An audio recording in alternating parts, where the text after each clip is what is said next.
안녕하세요. 하나님의 말씀을 묵상하는 시간을 가져보겠습니다. 누가복음 4장 17절부터 19절에 이렇게 기록되어 있습니다. 선지자 이사야의 글을 드리거늘 책을 펴서 이런 말씀이 기록된 곳을 찾으시니 주의 성령이 내게 임하셨으니 이는 가난한 자에게 복음을 전하게 하시려고 내게 기름을 부으시고 나를 보내사 포로된 자에게 자유를, 눈먼 자에게 다시 보게 함을 전파하며 눌린 자를 자유케 하고 주의 은혜의 해를 전파하게 하려 하심이라. 이 말씀은 예수님이 오신 목적을 보여줍니다. 여기서 예수님은 자신이 누구시며 아버지로부터 받은 사명이 무엇인지 선언하십니다. 자세히 살펴보면 하나님의 사랑하는 마음이 각 구절에 나타나 있음을 알 수 있습니다. 그리스도의 첫 번째 선언은 가난한 자에게 복음을 전하러 오셨다는 것입니다. 이것은 단순히 물질적 가난만을 말하는 것은 아닙니다. 물론 주님은 궁핍한 자들을 돌보십니다. 여기서 가난한 자는 또한 영혼이 상한 자들, 자신을 구원할 수 없음을 인정하고 살아가기 위해 하나님이 필요함을 아는 자들을 의미합니다. 좋은 소식은 이것입니다. 하나님의 사랑은 얻어야 할 필요가 없습니다. 구원은 행위나 개인적 공로로 얻어지는 것이 아닙니다. 예수님은 이 모든 것을 은혜의 선물로 무상으로 주시려고 오셨습니다. 그분의 복음은 자신만을 믿는 자들을 위한 것이 아니라 겸손하고 목마른 마음으로 그분을 영접할 준비가 된 자들을 위한 것입니다. 예수님은 또한 포로된 자들을 자유케 하러 오셨다고 선언하셨습니다. 그리스도 없이는 우리 모두 어떤 형태로든 갇혀 있습니다. 죄로 인해, 죄책감으로 인해, 두려움으로 인해, 수치심으로 인해, 중독으로 인해, 또는 원수의 거짓말로 인해. 그러나 그분이 우리를 해방시키실 때 그것은 부분적이거나 일시적인 자유가 아닙니다. 그것은 우리 삶을 묶고 있던 사슬의 모든 권리를 무효화시키는 완전한 용서입니다. 그것은 마음 안에서 시작되어 우리의 모든 역사를 변화시키는 자유입니다. 예수님의 또 다른 사명은 눈먼 자에게 시력을 회복시키는 것이었습니다. 그렇습니다. 예수님은 사역 중에 육체적 맹목을 치유하셨지만 영적 맹목에 대해서도 말씀하셨습니다. 진리를 보지 못하게 하는 것 말입니다. 그분 없이는 우리는 하나님의 선하심, 구원의 필요성, 그리고 원수의 속임수를 명확히 볼 수 없습니다.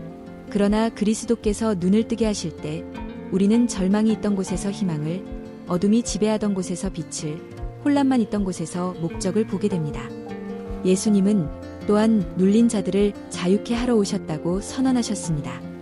이것은 모든 영적 짐, 악한 영향, 감옥, 그리고 죄가 가하는 파괴적인 짐을 끊어내는 것을 의미합니다. 진정한 해방은 오직 예수님 안에서만 찾을 수 있습니다. 습관의 변화와 자기 절제만으로는 충분하지 않습니다. 왜냐하면 억압의 뿌리가 그대로 남아있기 때문입니다.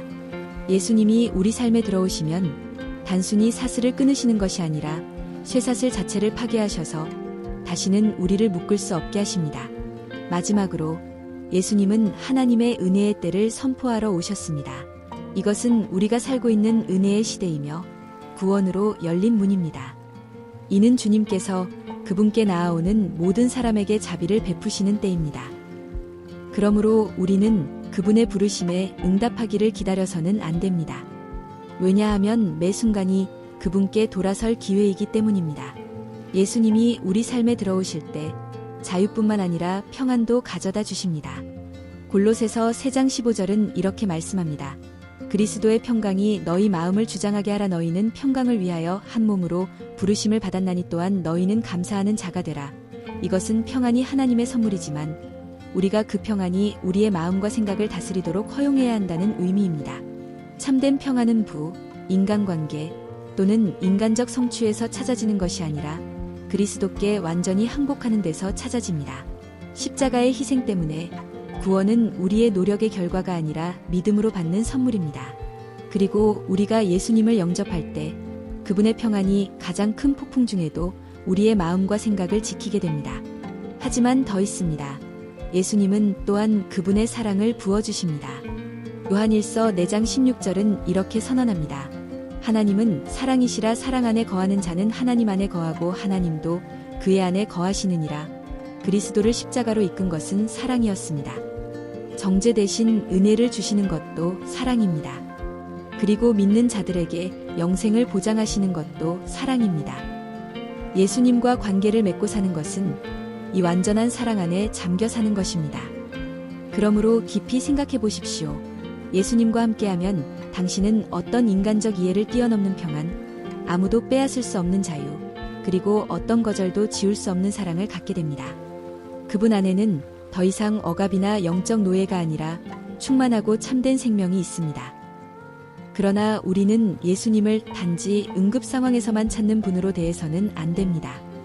그분은 최후의 수단이 아니라 우리의 첫 번째 사랑, 우리의 일용할 양식, 그리고 변함없는 친구가 되어야 합니다. 진정한 해방은 오직 예수님 안에서만 찾을 수 있습니다. 습관의 변화와 자기 절제만으로는 충분하지 않습니다. 왜냐하면 억압의 뿌리가 그대로 남아있기 때문입니다. 예수님이 우리 삶에 들어오시면 단순히 사슬을 끊으시는 것이 아니라 쇠사슬 자체를 파괴하셔서 다시는 우리를 묶을 수 없게 하십니다. 마지막으로 예수님은 하나님의 은혜의 때를 선포하러 오셨습니다. 이것은 우리가 살고 있는 은혜의 시대이며 구원으로 열린 문입니다. 이는 주님께서 그분께 나아오는 모든 사람에게 자비를 베푸시는 때입니다. 그러므로 우리는 그분의 부르심에 응답하기를 기다려서는 안 됩니다. 왜냐하면 매 순간이 그분께 돌아설 기회이기 때문입니다. 예수님이 우리 삶에 들어오실 때 자유뿐만 아니라 평안도 가져다 주십니다. 골로새서 3장 15절은 이렇게 말씀합니다. 그리스도의 평강이 너희 마음을 주장하게 하라. 너희는 평강을 위하여 한 몸으로 부르심을 받았나니 또한 너희는 감사하는 자가 되라. 이것은 평안이 하나님의 선물이지만 우리가 그 평안이 우리의 마음과 생각을 다스리도록 허용해야 한다는 의미입니다. 참된 평안은 인간관계 또는 인간적 성취에서 찾아지는 것이 아니라 그리스도께 완전히 항복하는 데서 찾아집니다. 십자가의 희생 때문에 구원은 우리의 노력의 결과가 아니라 믿음으로 받는 선물입니다. 그리고 우리가 예수님을 영접할 때 그분의 평안이 가장 큰 폭풍 중에도 우리의 마음과 생각을 지키게 됩니다. 하지만 더 있습니다. 예수님은 또한 그분의 사랑을 부어주십니다. 요한일서 4장 16절은 이렇게 선언합니다. 하나님은 사랑이시라. 사랑 안에 거하는 자는 하나님 안에 거하고 하나님도 그의 안에 거하시느니라. 그리스도를 십자가로 이끈 것은 사랑이었습니다. 정죄 대신 은혜를 주시는 것도 사랑입니다. 그리고 믿는 자들에게 영생을 보장하시는 것도 사랑입니다.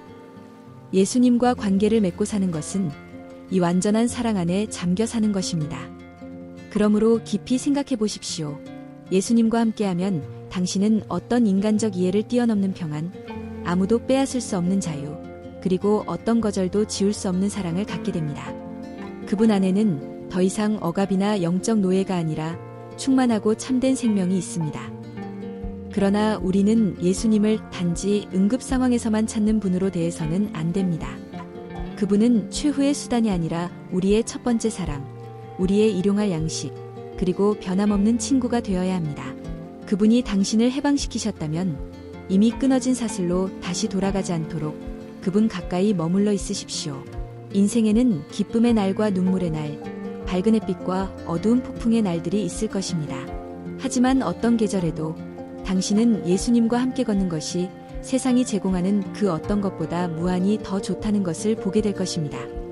그분의 임재 없이 햇빛을 즐기는 것보다 폭풍 속에서라도 그분과 함께 걷는 것이 더 나은 것입니다.